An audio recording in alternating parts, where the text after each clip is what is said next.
हर हर महादेव। नमस्कार मित्रों, मैं पंडित मुकेश शास्त्री नासिक त्र्यंबकेश्वर के नगरी आप सभी का सहर्ष स्वागत करता हूँ। और काल सर्पदोष त्र्यंबकेश्वर में ही क्यों होना चाहिए?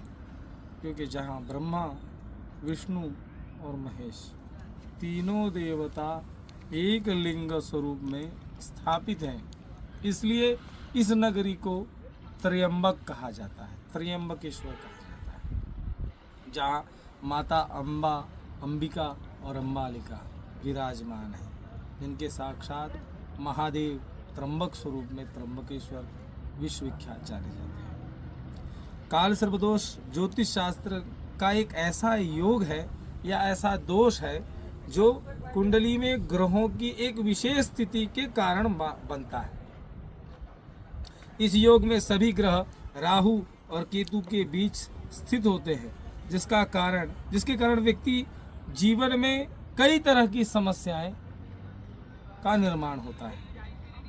त्र्यंबकेश्वर महाराष्ट्र में स्थित नासिक जिले में एक तीर्थ स्थल स्वरूप, जहां दक्षिण वाहिनी मां गोदावरी कलकल कहते हुए बहती है, परंतु उद्गम स्थान होने की वजह से इसकी धारा सूक्ष्म रूप में होती है, क्वचित होती है। यहाँ पे लोग दूर दूर से काल सर्पदोष, पितृदोष, नारायण नागबली, त्रिपिंडी या अन्य शांतियाँ करने के लिए लोग आते हैं। यहाँ लोग दूर दूर से अपेक्षाएं लेके आते हैं, कामना लेके जाते हैं, परंतु इसका विधान न जानते हुए कम पैसे के लालच में 2100 रुपया, 3100 रुपया, इस पैसे के लालच में लोग करके जाते हैं, परंतु इसका विधान शास्त्र के सम्मत अगर कहें तो राहु केतु के कारण लगता है काल सर्पदोष।